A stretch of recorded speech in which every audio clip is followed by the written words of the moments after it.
On the 6th day of ASMR, my true love said to me, 6 sugar daydreams, 5 snow weddings, 4 massage techniques, 3 love hugs, 2 bloody kisses, and a werewolf cuddling with me.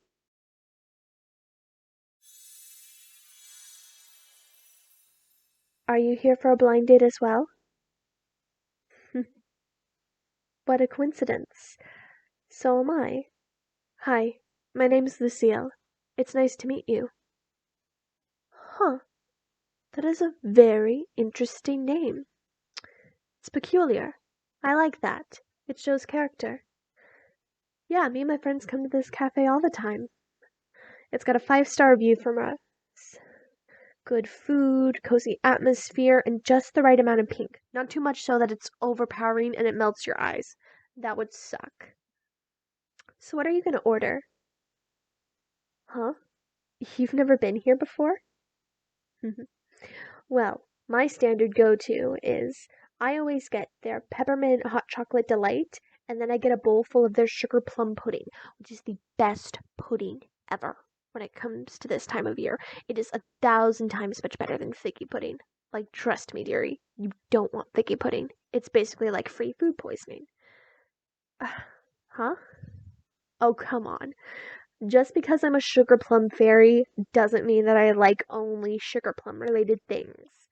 I like other types of food and drink, like sparkling cider, and sushi, and cheesecake, and strawberry shortcakes, and candy canes, and tea. I love tea. Yeah.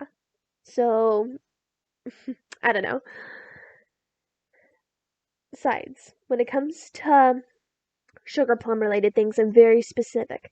Because there's a right way and a wrong way to incorporate sugar plum into a dessert or a dish, and you have to get it just right. Otherwise, it's just going to taste awful. Huh? Yeah, I do a little baking whenever I'm at home with the family.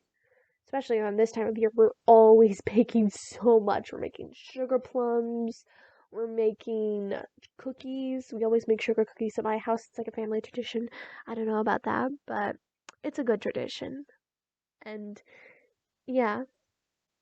So, how did you get roped up into this blind date anyway? Hmm. Your siblings said you were spending too much time indoors during the holidays, and so they set you up on this blind date to meet somebody. Huh. I must admit that's one I've never heard of before. Huh? You want to know how I got roped up into this blind date? Well, let's just say me and the girls were having a night in, and we were watching The Christmas Kiss, which is the best Christmas romance film ever, and I will fight you on that. Yeah, we were watching The Christmas Kiss and we were fangirling over it, and then we began fantasizing about what it would be like to find romance on Christmas, which, although it is very rare, it's wonderful, and it always happens around the Christmas season because, and I don't know if you have noticed this, but there's a special magic in the December air and the month that just make romances more magical, kind of special, if you think about it. But yeah, as we were fantasizing, I think Colette was the one who chimed in saying, "Hey, maybe one of us should go on a blind date. That way we could find a Christmas romance of our own." And yeah, that's how it happened. I don't know how we decided who would get chosen.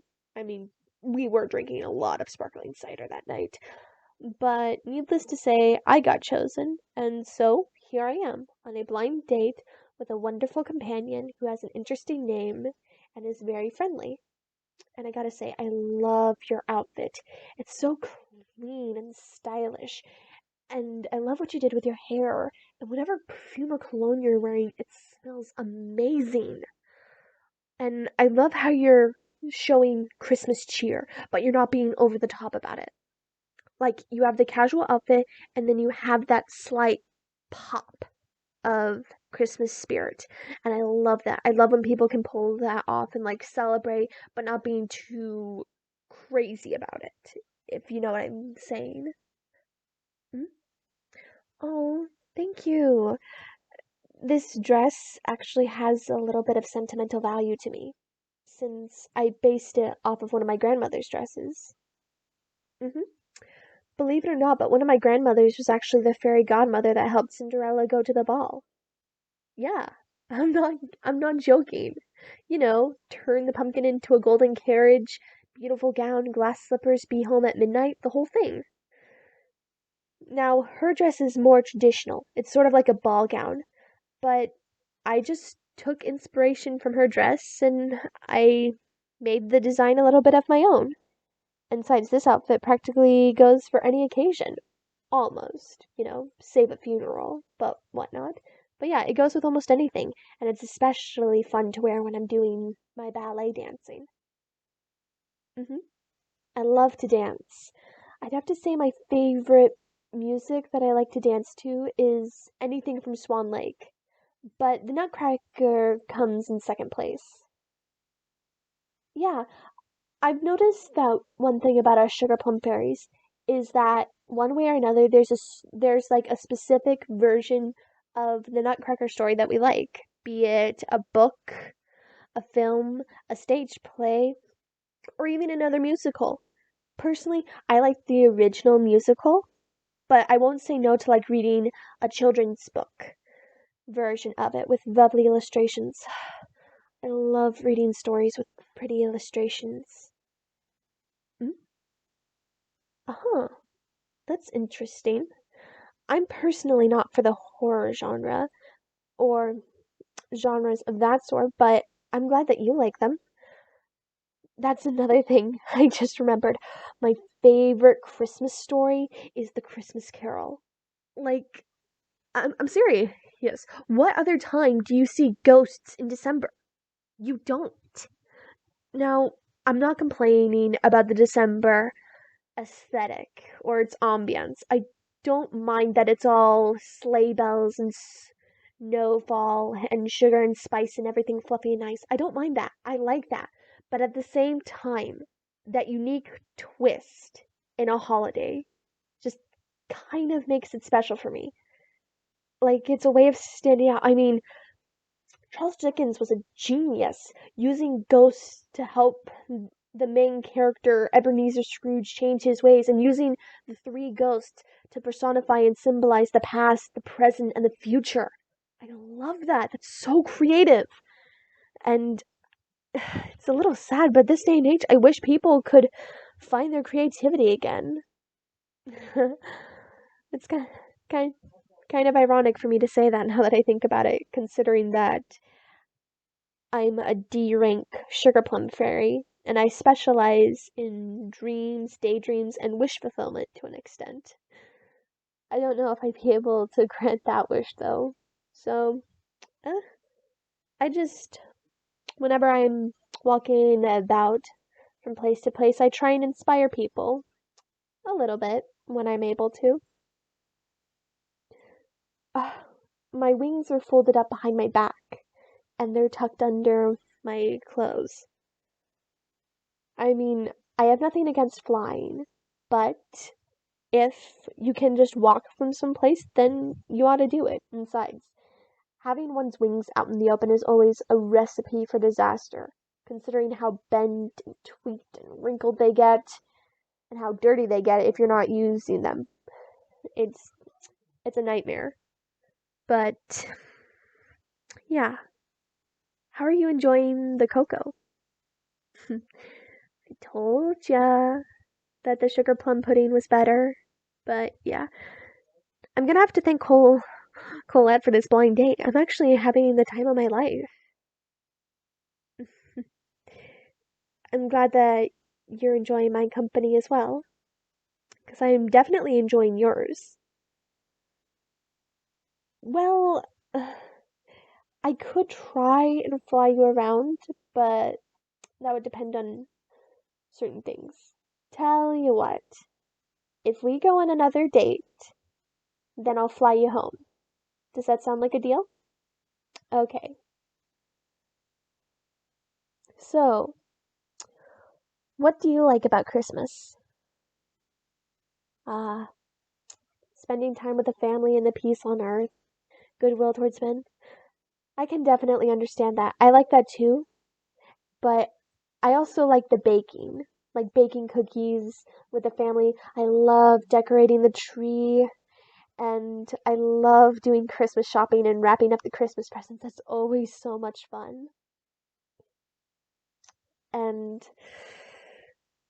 I've never done it before. However, I do like the idea of kissing somebody under mistletoe, even though I've never experienced it before.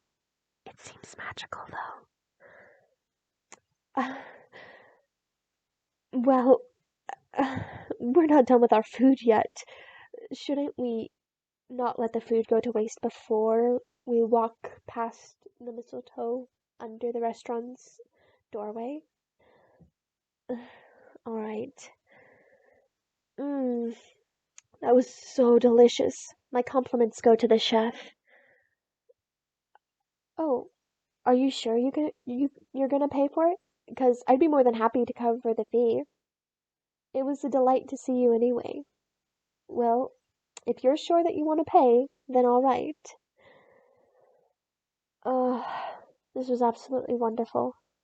Where do you want to go next? Hmm? We could go for a walk down there. I don't mind. I like taking strolls during this time of year. They're always so pleasant. Uh, well, this is where I get off. And I'm sorry I pulled you out of the store before we could kiss under the mistletoe. I I just got a little flustered. But hey, there's some mistletoe over here. We can kiss now if you want. I told you I've never done this before, so I'm getting a little flustered. Alrighty. On three. One, two, three. Mm, mm, mm. Wow. Wow. I'm sorry. I don't know what to say, but wow. That really was magical. I like that a lot. I think that was the best part of this blind date, on par with the sugar plum pudding and the hot chocolate and the walk. That I don't know about you, but I definitely felt sparks. Yeah, well, I definitely had fun. This was a wonderful blind date. I need to go now, but if you were ever available, do you want to do it again? You do? All right. Well, here's my number, and call me when you're able to.